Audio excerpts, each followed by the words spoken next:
Nouvelle édition sur Eden TV. Nous sommes jeudi 13 octobre. Bonjour à toutes et à tous. Voici les titres. La communauté internationale célèbre ce 13 octobre la journée internationale de la prévention des catastrophes au Bénin. Les manifestations prévues à cet effet ont lieu dans la commune de Tori-Bocito. Vous suivrez un extrait du message délivré ce mercredi par le ministre de l'Intérieur. Les faux médicaments ont des répercussions graves sur la santé humaine. L'ordre des pharmaciens du Bénin est monté au créneau ce mercredi pour sensibiliser la population. Au Bénin, c'est toujours l'heure des vacances obligatoires. Au Gabon, plutôt, c'est toujours l'heure des vacances obligatoires. La rentrée scolaire n'a pas eu lieu. Vous en saurez davantage dans ce journal. Le sommaire, le développement, c'est maintenant.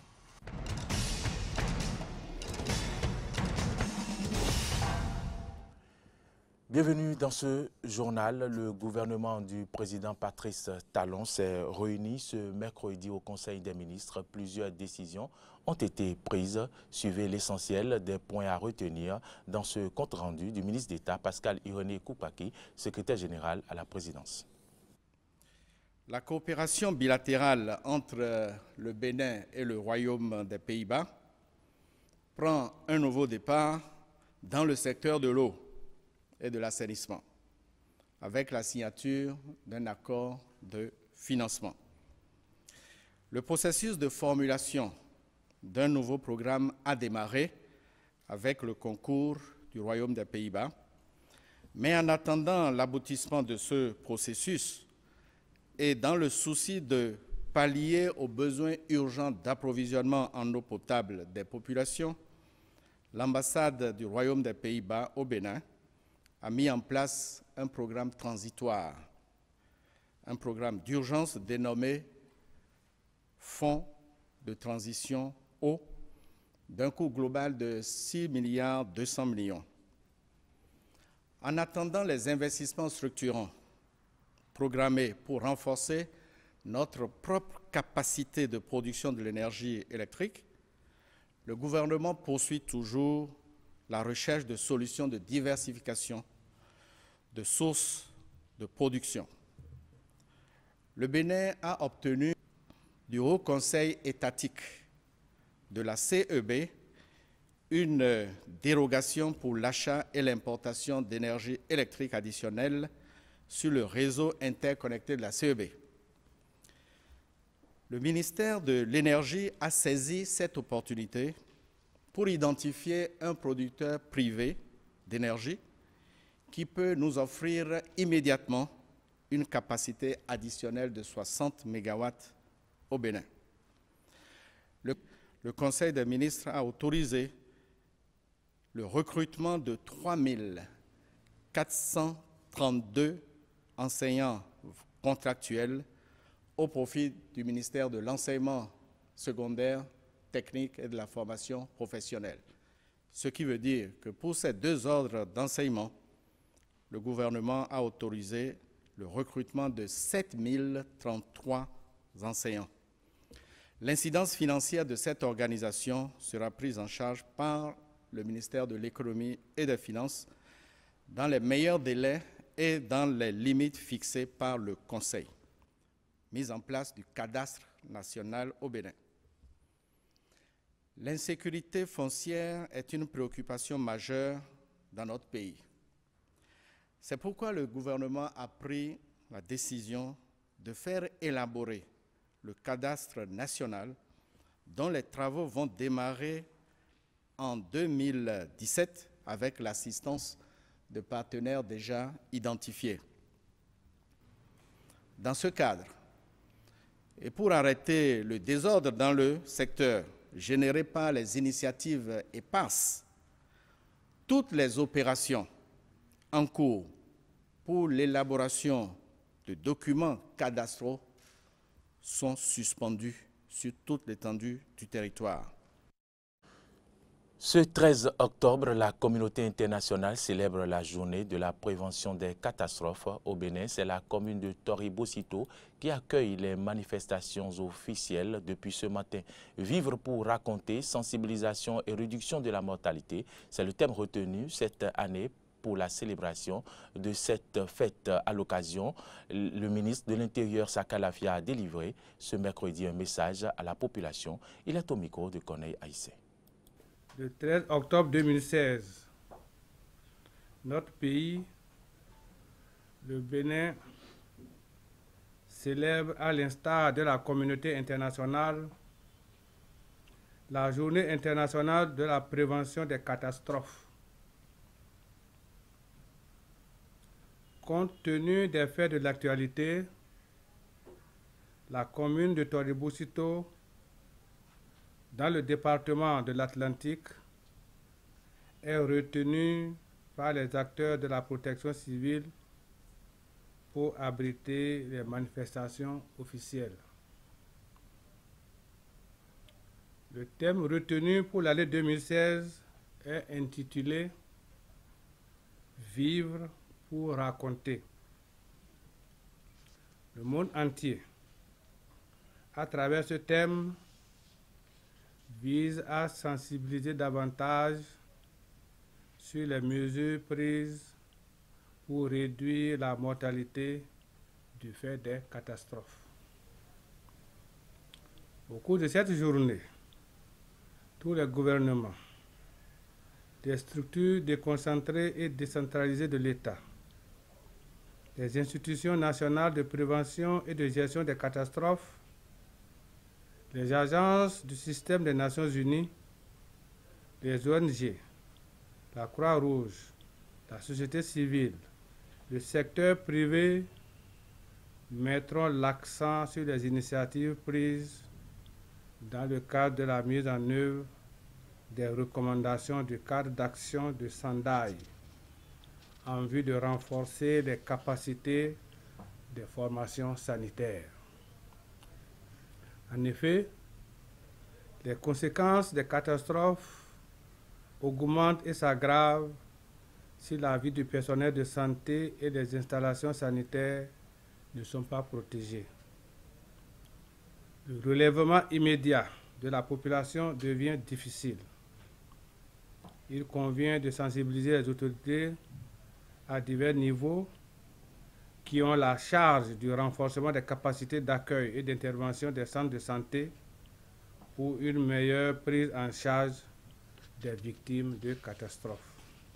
Je vous l'annonçais en titre, les faux médicaments ont des répercussions graves sur la santé humaine et c'est une organisation de la place qui a pris à cœur cette préoccupation en organisant ce mercredi une conférence de presse dont l'objectif est de sensibiliser la population sur les méfaits de l'usage des faux médicaments et les peines encourues par ceux qui les commercialisent. Reportage. Les médicaments de la rue constituent un danger pour les populations. La conférence de presse de ce mercredi était donc la bonne occasion d'informer les Béninois sur les risques de l'utilisation des faux médicaments. Pharmaciens, autorités ministérielles, acteurs de la société civile et professionnels des médias y étaient tous conviés. Les participants ont donc précisé l'utilité de l'initiative. C'est des opportunités que nous saisissons aussi pour nous exprimer. Donc, c'est à encourager ce que l'autre fait, parce que si l'autre ne le faisait pas, ça veut dire que ça aurait été un vide. Or, éduquer le peuple, c'est important. Si nous connaissons les affres qu'apporte l'usage de ces faux médicaments, si nous cernons les conséquences que cela a sur la population, c'est pour nous protéger. C'est vraiment à soutenir cette initiative pour que chacun commence par prendre conscience et agir, quel que soit le niveau auquel il se trouve. La criminalité pharmaceutique est une infraction prévue et punie par la loi. Et ceux qui s'adonnent à cette pratique s'exposent aux sanctions judiciaires. Les populations sont donc invitées à collaborer avec les acteurs pharmaceutiques et les forces de l'ordre afin de démanteler les réseaux de vente de faux médicaments. Si chacun des citoyens faisait son travail, il n'y aurait pas de faux médicaments. Il y a la corruption sur toute la ligne. C'est ça qui fait qu'il y a des faux médicaments. Et le danger que la population court, tout le monde le sait. Et tout le monde est complice. Moi, je crois que vouloir, c'est pouvoir. Si nous voulons, nous pouvons combattre ce fléau. Pour mieux impacter les populations et les rapprocher des actions de sensibilisation, une marche contre les faux médicaments est prévue pour très bientôt.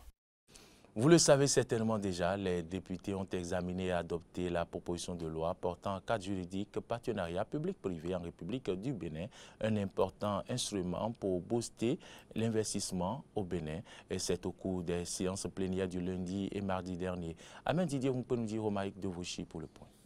Il aura fallu 2 séances plénières cette semaine du mois d'octobre pour permettre aux députés d'examiner de fond en comble les 9 titres de ce texte de loi portant cadre juridique partenariat public-privé en République du Bénin.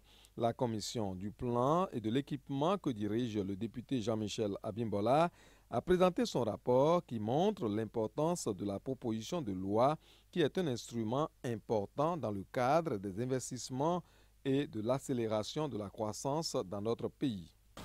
Au Bénin, malgré le progrès encourageant au dernier classement Doing Business de la Banque mondiale, le taux d'investissement est encore faible et loin derrière celui de nombreux pays de la sous-région.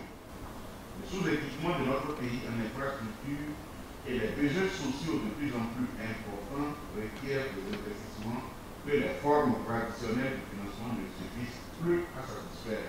Des efforts substantiels ont été faits dans le cadre de la mise en place d'infrastructures dans tous les domaines pour promouvoir le développement. Les résultats mitigés obtenus nécessitent la recherche de nouveaux modes de financement.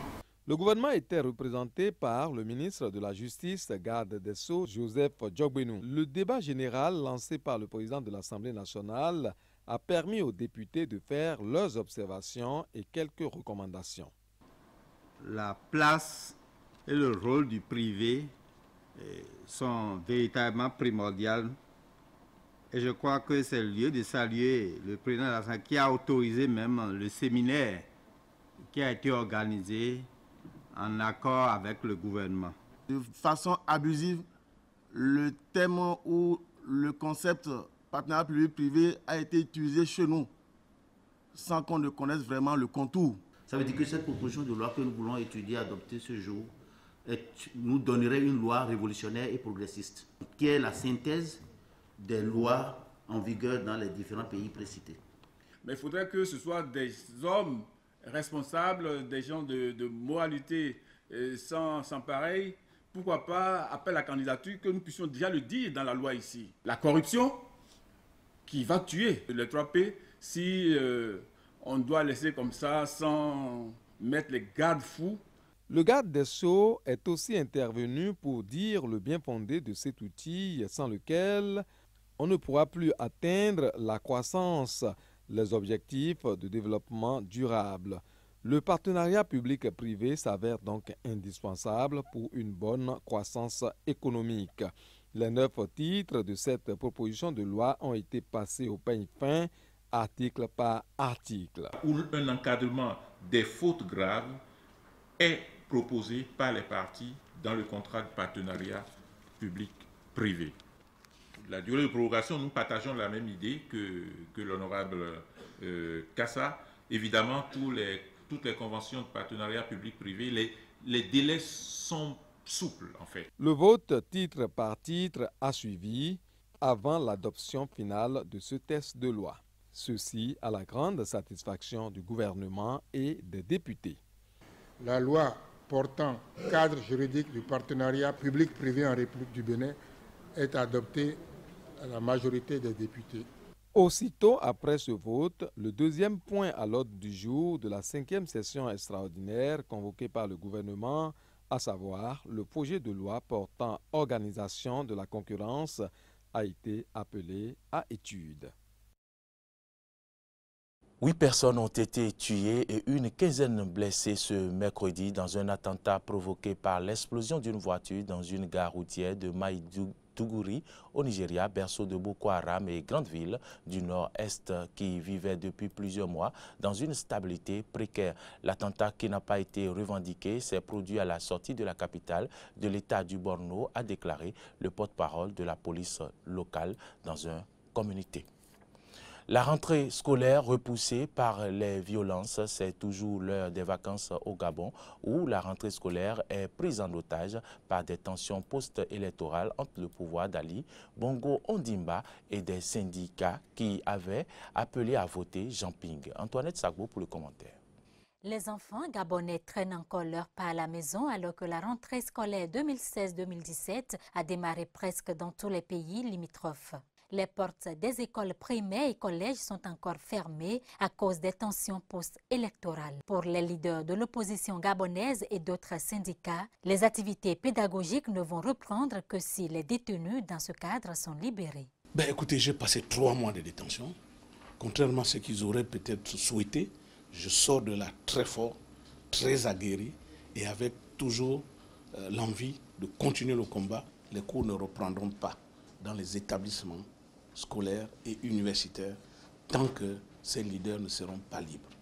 Ces vacances sans fin commencent à peser sur les nerfs des parents et des élèves du secteur public, contrairement à ceux du privé qui, eux, sont autorisés à reprendre les cours mardi prochain par le gouvernement. Des inquiétudes que clarifie le ministre de l'Éducation. Je veux que l'année scolaire se déroule de manière paisible et je souhaite vraiment que nos compatriotes qui sont syndiqués, qui sont dans ce mouvement, comprennent bien qu'il faut faire la différence entre ces revendications qui certainement sont compréhensibles, sont utiles, et puis la réalité de la chose scolaire. Pourquoi voudriez-vous que le ministre de l'Éducation nationale, que le gouvernement gabonais décide d'une rentrée des classes qui va être pourrie aussitôt par un mot d'ordre de grève? La rentrée des classes, elle est programmée, elle est planifiée, elle aura lieu dans les prochains jours. Le report s'inédit de la rentrée scolaire est dû également aux revendications des syndicats. Ceux-ci réclament depuis de longues dates le paiement d'un arriéré de primes. Pour cette année académique, au moins 750 000 élèves du primaire et du secondaire sont attendus. Parlons toujours éducation, mais cette fois-ci au Kenya, où des jeunes filles sont mariées au plus jeune âge au nom de l'islam. Mais depuis peu, une ONG britannique tente de ramener ces dernières sur les bancs de l'école. Suivez le point dans ce reportage. Halima, fille de nomade, a été excisée au plus jeune âge et mariée à 13 ans à un homme qui en avait 25. Un destin banal dans cette région aride du nord-est du Kenya, où 80% des femmes sont illettrées.